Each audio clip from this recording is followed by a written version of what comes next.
National Herald കള്ളപ്പണ കേസിൽ സോണിക്കും രാഹുലിനും notice. Case ബുധനാഴ്ച കോടതി വീണ്ടും പരിഗണിക്കും. കൂടുതൽ വിവരങ്ങളുമായി ജിഷ്ണു കൃഷ്ണൻ ചേരുന്നുണ്ട്. ജിഷ്ണു, എന്താണ് ഏറ്റവും പുതിയ വിവരങ്ങൾ പുറത്തുവരുന്നത്? ജിഷ്ണുവിലേക്ക് വരാം. എന്തുതന്നെയായാലും നിർണായകമായ വിവരങ്ങൾ തന്നെയാണ് ഇപ്പോൾ പുറത്തുവരുന്നത്. നാഷണൽ ഹെറാൾഡ് കള്ളപ്പണ കേസിലാണ് കോൺഗ്രസ് നേതാക്കളായ സോണിക്കും രാഹുലിനും ഇപ്പോൾ നോട്ടീസ് നൽകിയിട്ടുള്ളത്. കേസ് ബുധനാഴ്ച കോടതി പരിഗണിക്കുമെന്നാണ് അറിയാൻ സാധിക്കുന്നത്. ജിഷ്ണു ചേർന്നുണ്ട്. ജിഷ്ണു, എന്താണ് ഏറ്റവും പുതിയ നിർണായകമായ വിവരങ്ങൾ പുറത്തുവരുന്നത്?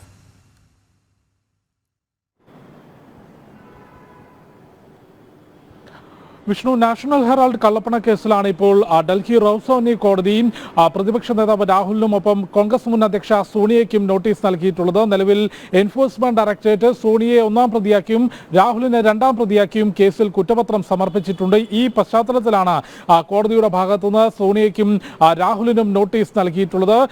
റൌസോനി കോടതിയിൽ എൻഫോഴ്സ്മെന്റ് ഡയറക്ടറേറ്റ് സമർപ്പിച്ചിട്ടുള്ള കുറ്റപത്രത്തിൽ ഇതുവരെ നടത്തിയിട്ടുള്ള അന്വേഷണത്തിൽ രാഹുലും സോണിയയും ഉൾപ്പെട്ടുള്ള യങ് ഇന്ത്യ കമ്പനിയും കോടിക്കണക്കിന് രൂപയുടെ കള്ളപ്പണ ഇടപാട് നടത്തി എന്നുള്ളത് തന്നെയാണ് കണ്ടെത്തിയിട്ടുള്ളത്. കൂടാതെ സോണിയയും രാഹുലിനെയും കൂടാതെ മറ്റ് നേതാക്കളെയും പ്രതികളാക്കിക്കൊണ്ടാണ് എൻഫോഴ്സ്മെന്റ് ഡയറക്ടറേറ്റ് ഇത്തരത്തിൽ കുറ്റപത്രം സമർപ്പിച്ചിട്ടുള്ളത്. സാം പിത്രോദ കൂടാതെ സുമൻ ദുബെ എന്നീ നേതാക്കളും കോൺഗ്രസ് നേതാക്കളും എൻഫോഴ്സ്മെന്റ് ഡയറക്ടറേറ്റ് സമർപ്പിച്ചിട്ടുള്ള കുറ്റപത്രത്തിൽ ഉൾപ്പെട്ടിട്ടുണ്ട്.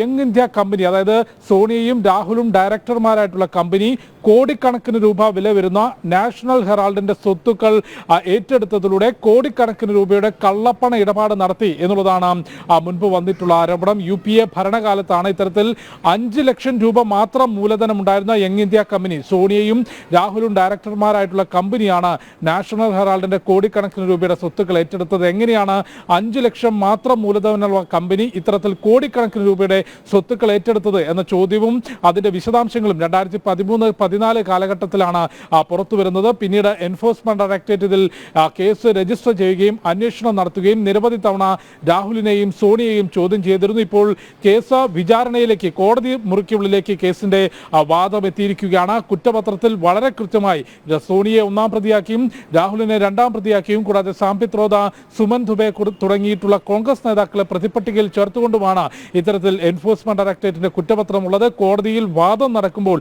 ഈ കള്ളപ്പണ കേസിൽ എന്തെല്ലാം പുതിയ വിവരങ്ങൾ പുറത്തു വരുമെന്നുള്ളതും വിചാരണയ്ക്കിടെ രാഹുലിന്റെയും സോണിയയുടെയും ഭാഗത്തുനിന്ന് എന്തെല്ലാം വാദങ്ങൾ കോടതിയിൽ ഉന്നയിക്കും എന്നുള്ളതും ഏറെ നിർണായകമാകും. വിഷ്ണു. ശരി, ജിഷ്ണു ആണ് വിശദമായ റിപ്പോർട്ടുകൾ നൽകിയത്.